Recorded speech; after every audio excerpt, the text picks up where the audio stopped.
يا أيها الذين آمنوا اتقوا الله وقولوا قولا سديدا يصلح لكم أعمالكم ويغفر لكم ذنوبكم ومن يطع الله ورسوله فقد فاز فوزا عظيما.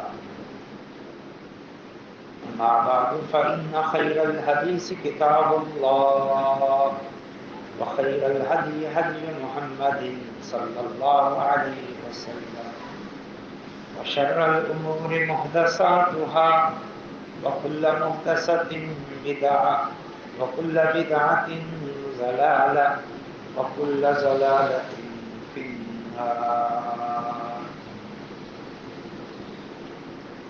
أما بعد فقد قال الله تعالى في مقام آخر: والمؤمنون والمؤمنات بعضهم أولياء بعض.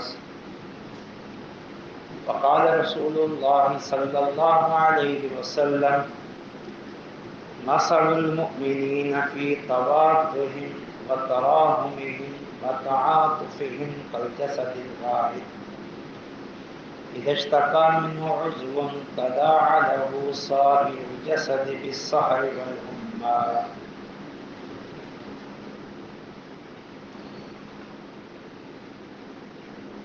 یہ بات ہم سب کو معلوم ہے کہ ہمارا ملک پاکستان انتہائی غریب ملکوں میں شمار ہوتا ہے، جہاں غربت کی شرح بہت زیادہ ہے، اور اس کے ساتھ ساتھ دوسرا معاملہ یہ ہے کہ مہنگائی بھی بہت زیادہ ہے، بے روزگاری، غربت، اوپر سے مہنگائی، کمر توڑ مہنگائی، اور بالخصوص یہ چند سالوں میں تو مہنگائی نے بڑا ہی زور پکڑا ہے، اور پھر یہ کورونا وائرس کی وجہ سے اس مہنگائی، غربت، بے روزگاری میں اور اضافہ ہوا ہے۔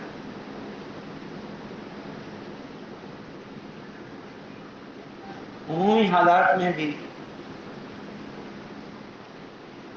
مسلم معاشرے کی ذمہ داری ہے کہ وہ انسانی ہمدردی کے ناطے اور اخوت اسلامی کے ناطے بے روزگاروں، غریبوں اور مہنگائی کا شکار لوگوں کے ساتھ ہمدردی کریں، تعاون کریں، ان کی مدد کریں، ان کا خیال رکھیں۔ لیکن اگر حالات وہ ہوں جو ہم دیکھ رہے ہیں، بے روزگاری، مہنگائی، ان حالات میں تو اس ہمدردی اور تعاون کا سلسلہ اور زیادہ ہونا چاہیے، اور زیادہ مضبوط ہونا چاہیے۔ اہل خیر، اہل ثروت، مالدار حضرات کی ذمہ داری اور زیادہ بڑھ جاتی ہے، انسانی ہمدردی کے تقاضوں کو پورا کریں، اور بالخصوص اپنے مسلمان بھائیوں کی مدد کریں، اپنی استطاعت، اپنے دائرہ کار، اپنی معلومات کی روشنی میں۔ اللہ نے انہیں بہت دیا ہے، وہ اللہ کی راہ میں اللہ کے بندوں پہ خرچ کریں، یہ اسلام کی تعلیم ہے اور انسانی ہمدردی کا یہ تقاضا ہے۔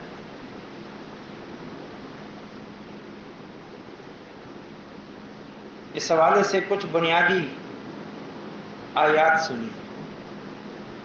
اللہ تعالیٰ کا ارشاد ہے: انما المؤمنون اخوہ، مومن آپس میں بھائی بھائی۔ اللہ تعالیٰ کا ارشاد ہے والمؤمنون والمؤمنات بعضهم اولیاء بعض، مومن مرد اور عورت یعنی مسلم معاشرہ یہ سب آپس میں دوست ہیں، ایک دوسرے کے ہمدرد اور سرپرست ہیں۔ اسی طرح نبی صلی اللہ علیہ وسلم کا فرمان ہے الدین النصیحہ، دین تو خیر خواہی کا نام، یعنی دین کی یہ بنیادی تعلیم ہے کہ لوگوں کے ساتھ خیر خواہی کرو، ہمدردی کرو۔ اسی طرح نبی صلی اللہ علیہ وسلم کا فرمان تری المؤمنین فی توادہم وتراحمہم وتعاطفہم کا جسد الواحد، کہ مومن تو آپس کی محبتوں اور آپس کی ہمدردی اور نرمیوں میں ایک جسد کی طرح ہوتے ہیں، یعنی ان کے اندر ہمدردی کتنا ہوتی ہے، ان میں محبت کتنا ہوتی ہے۔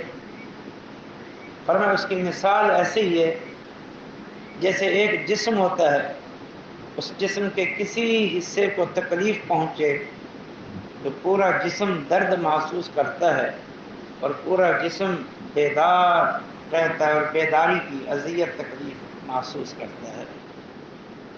فرمایا یہ سارے مسلمانوں کی آپس میں محبتوں کی یہی مثال ہے کہ کوئی مسلمان اگر تکلیف میں ہو اور دوسرے مسلمان کو اس کی تکلیف کا علم ہو تو اس تکلیف کو محسوس کرتا ہے۔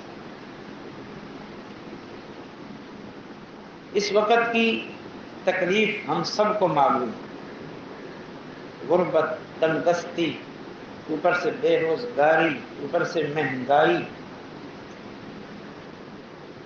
اوپر سے چھوٹا موٹا جو کام ہے اس لاک ڈاؤن کی وجہ سے وہ بھی بند، تو غریب طبقہ تو اور پس گیا ہے، مزدور طبقہ تو اور پس گیا ہے، یہ سب کو معلوم ہے۔ مجھ سے زیادہ آپ حضرات ان احوال سے گزرتے ہیں اور آپ کو معلوم ہے۔ اسی طرح نبی صلی اللہ علیہ وسلم کا فرمان المؤمن للمؤمن کالبنیان یشد بعضہ بعضا، مومن کے لیے تو ایک عمارت کی طرح ہے، یعنی مومن کا مومن کے ساتھ معاملہ کیسے ہے، جیسے ایک عمارت ہوتی ہے، وہ عمارت مختلف اینٹوں پر مشتمل ہوتی ہے اور ایک اینٹ دوسری اینٹ کو مضبوط کرتی ہے، تو مومن بھی دوسرے مومن کو مضبوط کرتا ہے، یہ نہیں ہے کہ اس کو مشکل حالات میں چھوڑ دے، مشکل حالات میں اسے نوکری سے نکال دے، مشکل حالات میں اس پہ سوار ہو جائے مجھے ہر حال میں میرا قرض دو، ہر حال میں مکان کا کرایہ دو، نہیں، وہ اس کو مضبوط کرتا ہے، سہارا دیتا ہے اس کو۔ اسی طرح قرآن مجید کی ایک بڑی عام، بڑی عظیم اور بڑی معروف آیت ہے سورۃ النساء کی آیت نمبر 36، فرمایا وَاعْبُدُوا اللَّهَ، اے لوگو اللہ کی عبادت کرو، فَلَا تُشْرِكُوا بِهِ شَيْئًا، اللہ کے ساتھ کسی کو شریک نہ ٹھہراؤ، وَبِالْوَالِدَيْنِ إِحْسَانًا، والدین کے ساتھ حسن سلوک کرو، وَبِذِي الْقُرْبَى، رشتہ داروں کے ساتھ حسن سلوک کرو، وَالْيَتَامَى، یتیموں کے ساتھ حسن سلوک کرو، وَالْمَسَاكِينَ، فقراء اور مساکین کے ساتھ حسن سلوک کرو، وَالْجَارِ ذِي الْقُرْبَى وَالْجَارِ الْجُنُبِ، وہ پڑوسی جو رشتہ دار ہوں، وہ پڑوسی جو غیر رشتہ دار ہوں، ان کے ساتھ حسن سلوک کرو، وَالْجَارِ الْجُنُبِ، اپنے ساتھ کے لوگوں کے ساتھ حسن سلوک کرو، ساتھ کے لوگوں کے ساتھ یہ کہ نہ رشتہ دار ہیں نہ پڑوسی ہیں، بلکہ کسی اعتبار سے تمہارا ان کے ساتھ میل جول ہوا ہے یا تھوڑی دیر کے لیے تمہارا ساتھ ہوا ہے، سفر کر رہے ہو، تمہارے آفس میں کام کرتے ہیں تمہارے ساتھی ہیں، جن کے ساتھ تمہارا اٹھنا بیٹھنا ہے، جس طرح اب ہم بیٹھے ہوئے، ہم سب جنوب ہیں کہ ساتھ ہمیں اس طرح نصیب ہو جاتا ہے بیٹھنے کا، ان کے ساتھ اس نے سلوک کرو۔ وابن السبیل، مسافروں کے ساتھ اس نے سلوک کرو۔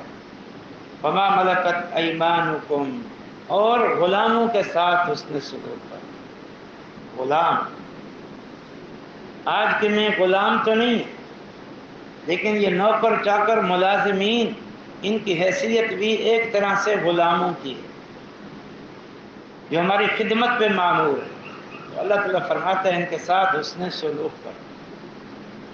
یہ تو ایک عام آیت ہے، عام حالات میں یہ حکم ہے، لیکن میرے بھائیوں جن حالات سے ہم گزر رہے ہیں، ان حالات میں اس حکم کی یوں سمجھو اہمیت بڑھ جاتی، اور یہ ایک تاکیدی حکم ہو جاتا ہے کہ ہم دوسروں کے ساتھ حسن سلوک کریں۔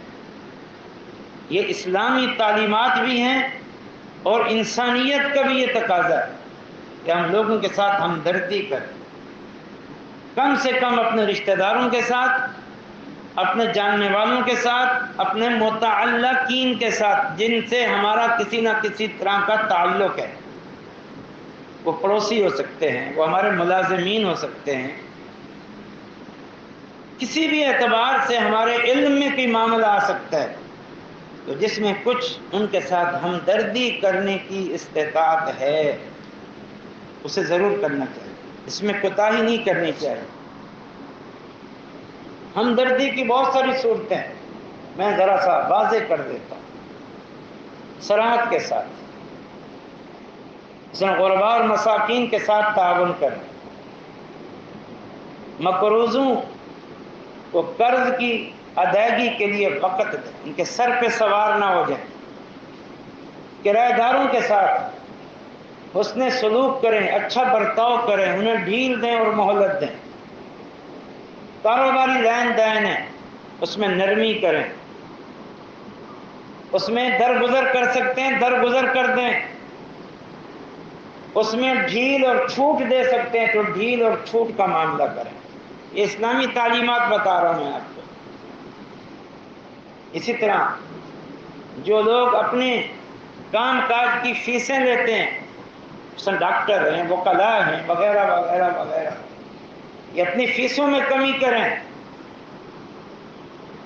جس حد تک کمی کر سکتے ہیں، اور اگر کوئی بیچارہ کچھ بھی نہیں دے سکتا تو پھر انسانی ہمدردی ہے کہ اس کو فیسیں معاف کریں۔ یہ سب اسلامی تعلیمات ہیں۔ اسی طریقے سے سب سے بڑھ کر جو ظلم رشوت خوری کا ہے، رشوت خور عام حالات میں اللہ سے ڈریں، یہ جہنم کا راستہ ہے، اور ان حالات میں تو انہیں اور زیادہ اللہ سے ڈرنا چاہیے۔ وہ لوگ جن کو روٹی اور پانی کے لالے پڑے ہوئے ہیں، جن کے گھروں میں کھانے پینے کو کچھ نہیں ہے، ظالموں تم ان سے رشوتیں بٹورتے ہو، تم ان کی جمع پونجی لوٹتے ہو۔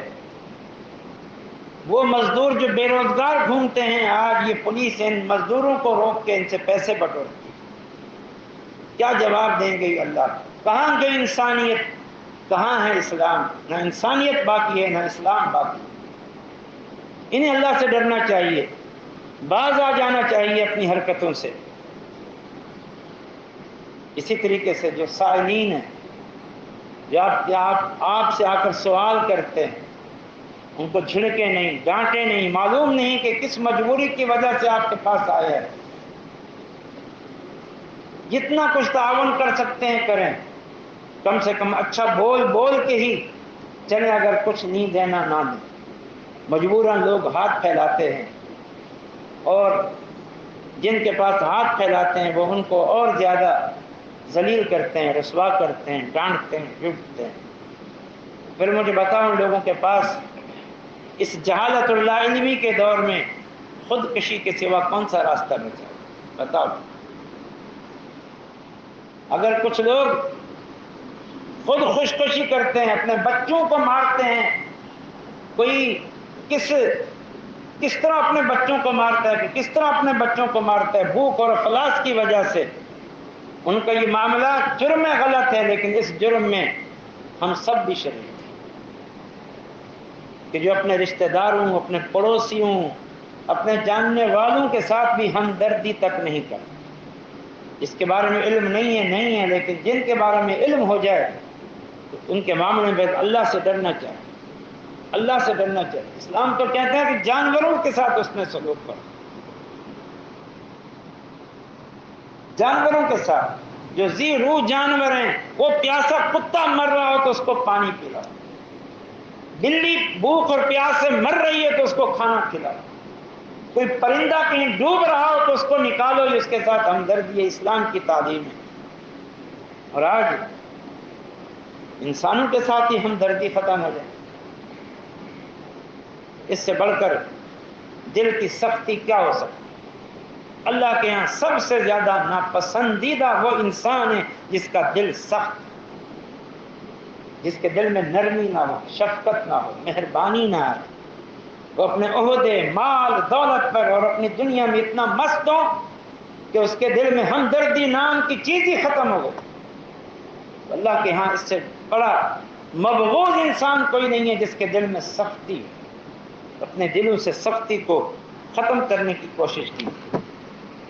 اسی طرح ہمدردی کی ایک صورت یہ، جیسے میں نے اشارہ کیا، ان احوال میں ملازمین کو مت نکالو. اگر تم میں استطاعت ہے، تمہارے پاس اتنا جمع پونجی ہے، تمہارے پاس اتنا سرمایہ ہے، اتنا بینک بیلنس ہے، اتنا آمدنی ہے کہ کسی کام میں جو ملازمین تھے وہ کام ٹھپ ہو گیا اس کرونا یا لاک ڈاؤن کی وجہ سے، اس بنیاد پر ان ملازمین کو فارغ کیا، وہ کہاں جائیں گے؟ اللہ نے ان کو آپ کے ذریعے ایک روزگار دیا ہوا ہے، اور آپ نے بھی جو خوب سرمایہ کمایا ہوا ہے، دولت اکٹھی کی ہوئی ہے، وہ سب ان لوگوں کا تعاون، ان کی محنتیں، ان کا اخلاص ہے. آج مشکل گھڑی آئی ہے تو اس کا یہ معنی نہیں ہے. ہاں، اگر کام آپ کا ہی یہی تھا اور آپ کا ذریعہ آمدنی ہی کوئی اور نہیں ہے اور آپ ان کو کچھ دینے کے قابل ہی نہیں ہیں تو پھر آپ بھی بے روزگار ہیں. ان کو بولو بھائی تم بھی بے روزگار. لیکن اگر اور ذرائع آمدنی آپ کے موجود ہیں تو پھر ایسے احوال میں اس طرح ان ملازمین کو مت نکالو، بلکہ میں تو یہ کہوں گا ان کی چھوٹی چھوٹی کمی اور کوتاہیوں کی وجہ سے ان کو مت نکالو. تو کہاں جائیں گے؟ یہ انسانی ہمدردی کے خلاف ہے. اسی طریقے سے ان کی تنخواہوں میں کٹوتی نہ کریں، بلکہ ان حالات میں تو ان کی تنخواہیں اگر آپ بڑھا سکتے ہیں بڑھائیں. مہنگائی، آپ خود رونا روتے ہو مہنگائی کا. آج ہر بندہ اپنی مجلس میں بیٹھ کے رونا روتا ہے. وہ خود سوچے کہ اس مہنگائی کے باوجود آپ صاحب خیر ہو، صاحب ثروت ہو، مالدار ہو، سرمایہ دار ہو، آپ پر تو کوئی اثر نہیں ہے لیکن پھر بھی رونا روتے ہو. تو جو کم سے کم آپ کے اپنے ملازمین ہیں ان کا آپ نے کیا خیال کیا؟ ان کے ساتھ آپ نے کیا ہمدردی کی ہے، کیا خیر خواہی کی؟ ان سارے امور کا ہمیں خیال کرنا چاہیے. آئیے میں اب آپ کو چند آیات کی طرف اور احادیث کی طرف اشارہ کرتا ہوں. اگرچہ ابتداً کچھ آیات اور احادیث کی طرف اشارہ کیے، قرآن مجید میں تقریباً 50 سے زائد مقام پر انفاق کا حکم آیا ہے. انفاق کا، خرچ کرو.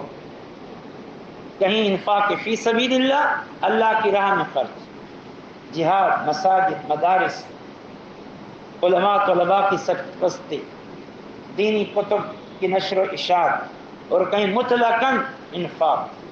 50 سے زائد مقام پر قرآن مجید کے شروع میں ہے، سورۃ بقرہ کے شروع میں پہلے صفحہ پر وَمِمَّا رَزَقْنَاهُمْ يُنْفِقُونَ. متقین کون لوگ ہیں؟ جو ایمان بالغیب رکھتے ہیں، جو نماز ادا کرتے ہیں، اور جو ہم نے ان کو رزق دیا ہے اس میں سے خرچ کرتے ہیں. وَمِمَّا رَزَقْنَاهُمْ يُنْفِقُونَ. اللہ تعالیٰ فرماتے ہیں جو ہم نے رزق دیا ہے اس میں سے خرچ کرتے ہیں. اللہ کا دیا ہوا رزق آپ کے پاس ہے، مانتے ہو کہ نہیں مانتے؟ اللہ تعالیٰ فرماتے ہیں پھر میرے مومن بندے میرے دیے ہوئے رزق کو میرے ہی بندوں پر خرچ کرتے ہیں. 50 سے زائد مقام پر انفاق کا حکم ہے قرآن میں۔ ان میں سے ایک دو آیتیں سنیں۔ نمبر 1، لن تنالوا البر حتى تنفقوا مما تحبون۔ اللہ تعالیٰ فرماتا ہے اے ایمان والو، تم ہرگز نیکی کی حقیقت کو، احسان کی، خیرخواہی کی، ہمدردی کی حقیقت کو نہیں پہنچ سکتے حتیٰ کہ تم اپنی پسندیدہ چیزوں کو بھی اللہ کی رضا کے لیے خرچ نہ کر دو۔ صرف خرچ ہی نہیں، بہتر چیزیں خرچ کرو جب اللہ کے نام پہ دو، اچھی چیزیں خرچ کرو اور اچھی چیزیں خرچ کرو، تب تم صحیح معنوں میں نیک ہو، تب تم صحیح معنوں میں لوگوں کے ساتھ احسان اور ہمدردی کرنے والے ہو۔ ایک اور آیت، یا ایھا الذین آمنوا انفقوا من طیبات ما کسبتم، اے ایمان والو جو پاکیزہ روزی کماتے ہو اس میں سے خرچ کرو۔ خرچ یا خرچ سے مراد اپنی ذات پر خرچ کی بات نہیں ہو رہی، اس کا اللہ نے کہیں بھی ذکر نہیں دیا، اس لیے تو وہ تو طبیعی چیز ہے، وہ تو ہر کوئی خرچ کرتا ہے۔ ہاں اس حوالے سے تو اسراف سے روکا ہے، فضول خرچی سے روکا ہے۔ جو خرچ کا حکم ہے وہ غرباء، مساکین، فی سبیل اللہ، بے بغان، یتامى، بے روزگار، ان لوگوں پر خرچ کرنے کا اللہ نے ایمان والوں کو خطاب کر کے کہا ہے۔ ایک اور مقام سے، الذین ينفقون اموالهم فی سبیل اللہ، وہ لوگ جو اپنے مالوں کو خرچ کرتے ہیں، باللیل، رات کو بھی، والنہار، دن کو بھی، سرا وعلانیہ، پوشیدہ طور پر بھی، اعلانیہ طور پر بھی، فلہم اجرہم عند ربہم، ان کے لیے اجر ہے ان کے رب کے ہاں، لا خوف علیہم، ان پر کوئی خوف نہیں، ان پر کوئی غم نہیں ہوگا۔ رات کو خرچ کرنا، دن کو خرچ کرنا، رات کو خرچ کرنا، اللہ اکبر، دن کا انتظار نہیں، کسی کی مجبوری رات کی ہے، اس کا بیمار ہے، اس نے ابھی ڈاکٹر کے پاس لے جانا ہے، اس کو رات کو کھانا نہیں ہے اس کے پاس، تم کہو میں کل دیکھوں گا جبکہ تمہارے پاس استطاعت ہے۔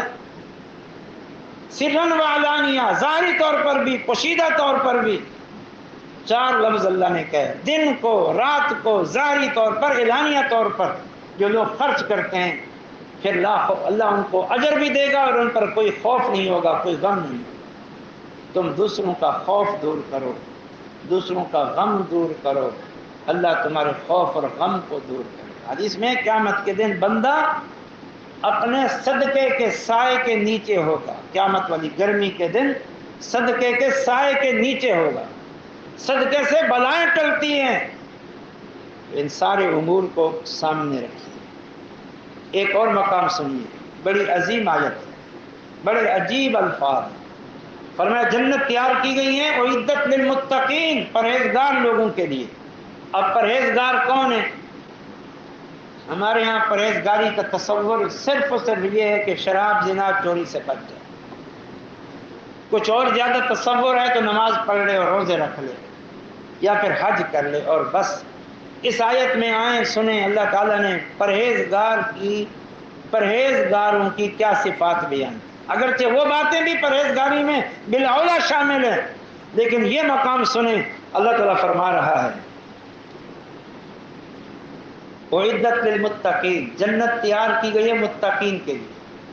متقین کون ہیں؟ الذین ينفقون فی السراء، جو خرچ کرتے ہیں خوشحالی میں بھی، والضراء، اور تنگ حالی میں بھی، والقاظمین الغیظ، غصہ پی جاتے ہیں، والعافین عن الناس، لوگوں کو معاف کرتے ہیں، واللہ یحب المحسنین، آخر میں فرمایا اور اللہ تعالیٰ نیکوکاروں سے محبت کرتا ہے۔ یہ ہے نیکوکار، یہ بھی تقوی ہے، خوشحالی میں بھی خرچ کرنا، تنگ حالی میں بھی۔ آج تو عام مسلمان خوشحالی میں بھی خرچ نہیں کرتا، اس کی سوچ ہے مسلمان، ہے انسان، اس کی سوچ اپنے گھر کی 4 دیواری سے باہر جاتی نہیں، بس بیوی بچے، کھانا پینا، عیش کرنا، گھومنا پھرنا اور بچوں کے مستقبل کی فکر، اس سے آگے سوچتا ہی نہیں ہے۔ ان حالات میں تو بالاولیٰ سوچنا چاہیے، بیوی بچوں کا مقام پہلے ہے، لیکن اللہ نے جنہیں دیا ہے انہیں چاہیے کہ وہ اسلامی اخوت کے تقاضوں کو پورا کریں، انسانی ہمدردی کے تقاضوں کو وہ پورا کریں۔ اللہ تعالیٰ فرماتا ہے، میں بات کو مختصر کر رہا ہوں، اما السائل فلا تنہر، اے نبی آپ کے پاس کوئی سائل آئے تو اس کو ڈانٹے نہیں۔ اما الیتیم فلا تقہر، کوئی یتیم آپ کے پاس آئے بے سہارا تو اسے ڈانٹے نہیں۔ سائلین کو مت ڈانٹو، یتیموں کو مت ڈانٹو۔ ایک مقام پہ اللہ تعالیٰ نے فرمایا فَلَقْتَحَمَ الْعَقَبَةَ، یہ انسان اس نے تو چوٹی سر ہی نہیں کی، چوٹی سر ہی نہیں کی۔ چوٹی جانتے ہو؟ پہاڑ کی چوٹی سر کرنا، اسے عبور کرنا۔ اللہ فرماتے ہیں کہ فَلَقْتَحَمَ الْعَقَبَةَ، سورۃ البلد کی آخری آیات ہیں، آخری پارے میں سورۃ البلد، اس کو پڑھ لیں۔ فرمایا انسان نے تو چوٹی سر ہی نہیں کی، یہ تو بڑا آرام پسند ہے، اس کے لیے تو نیکی کے کام بڑے مشکل ہیں، اس نے یہ کیا ہی نہیں ہے، کیا اس میں جرأت اور بہادری ہے؟ اس انسان نے چوٹی سر نہیں کی۔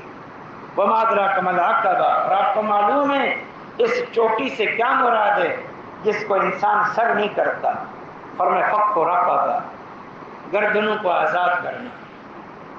گردنوں کو، پہلے تھا گردنوں کو آزاد کرنا، غلاموں کو آزاد کرنا، آج ہے مقروضوں کو قرض کے بوجھ تلے آزاد کرنا، یا کر دینا یا کروا دینا۔ آج تصور ہی ختم ہو کے رہ گیا۔ ہم سب سے پہلے پوچھیں گے قرض تم نے اٹھایا تھا، آدھا ہم کریں گے۔ یہ قرض ہو جاتا ہے، بے روزگاری ہے، تندرستی ہے، مہنگائی ہے، بیماریاں ہیں، گھر کا کرایہ ہے، بجلی کا بل ہے، گیس کا بل ہے۔ عام مزدور اب اللہ کیا مقروض نہیں ہوتا؟ کہ کیا تنخواہیں ان کی آج؟ گزارا کر کے دیکھیں نا، 20-25 ہزار، بعض کی تو اس سے بھی کم ہے، 15-18 ہزار۔ ابھی کل پرسوں بات ہو رہی تھی کہ امام چاہیے، خطیب چاہیے، تنخواہ کیا دیں گے؟ تنخواہ 15,000۔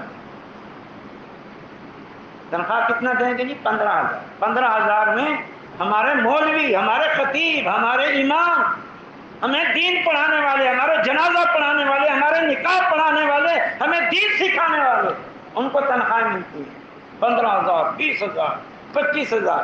یہ کوئی تنخواہیں؟ عام حالات کیا ہوں گے؟ عام مزدوروں کی کیا حالات ہے؟ اور میں فَكُّ رَقَبَةٍ، گردنوں کو آزاد کرنا، غلاموں کو آزاد، یا کم سے کم مقروضوں کو قرض کے بوجھ تلے ہیں ان کو اس سے آزاد کر دیں۔ آگے فرمایا یتیماً ذا مقربہ، اور او اطعام فی یوم ذی مسغبہ، جب لوگ بھوک و افلاس میں، تنگدستی میں ہوں، کسی یتیم کو کھانا کھلانا، کسی مسکین کو کھانا کھلانا، یہ ہے چوٹی سر کرنا، کیونکہ یہ انسان پر گراں گزرتا ہے۔ جس طرح پہاڑ پہ چڑھنا اور چوٹی پہ پہنچنا بہت گراں گزرتا ہے، آج وہ ہمارے ملکی چیمپئن ہیں، ہمارے ہیرو ہیں جو پہاڑوں کی چوٹیاں سر کرتے ہیں۔ کیا ہے اس میں بھائی؟ سوائے شہرت کے کچھ ہے اس میں؟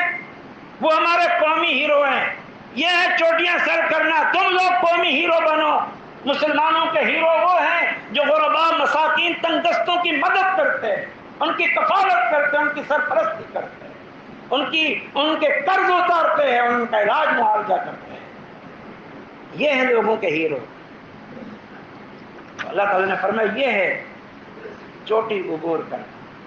ایک حدیث سنے، لا حسد الا فی اثنتین، نہیں حسد مگر دو باتیں، دو بندے قابل رشک ہیں، ایک وہ جسے اللہ نے علم دیا ہے اور صبح شام دن رات علم پھیلاتا رہتا ہے، اور ایک وہ جسے اللہ نے مال دیا ہے اور وہ بھی صبح شام دن رات مال خرچ کرتا رہتا ہے۔ یہ لوگ قابل رشک ہیں۔ خالی وہ عالم جو علم پڑھ کے بس بیٹھا ہوا ہے اور کچھ بھی دین کا کام نہیں کر رہا، اور وہ سرمایہ دار اور تاجر اور مالدار جو مال کمانے میں تو لگا ہوا ہے اور اس کی نظر صرف اپنی گھر کی چار دیواری تک ہے، اس کے علاوہ کچھ سوچنے کے لیے تیار نہیں ہے، بلکہ وہ آنکھیں بند کیے ہوئے ہے۔ اللہ کے یہاں اس کی کوئی عزت نہیں۔ اللہ کے یہاں ہیرو، عظیم انسان کون ہے، قابل رشک کون ہے؟ اللہ نے انہیں علم دیا یا مال دیا ہے، بس وہ صبح شام خرچ کرتے رہے۔ نبی صلی اللہ علیہ وسلم نے ایک قوم کی تعریف کی، ایک قوم کی، ایک قبیلے کی تعریف کی۔ اس قبیلے کی عادت تھی جب غربت، تنگدستی، قحط سالی آ جاتی تھی تو وہ اس قبیلے کے سارے لوگ اپنا سارا جمع خرچ ایک جگہ جمع کر دیتے، پوری جمع پونجی، آٹا، دال، گھی، کشمش، کھجور، پنیر، ستو، جو کچھ بھی ہوتا تھا وہ ایک جگہ جمع کر کے ڈھیر لگا دیتے تھے، اور پھر سب کو برابر برابر وہاں سے ملتا تھا، امیر کو بھی، غریب کو بھی، جو لایا ہے اس کو بھی، جو نہیں لایا اس کو بھی۔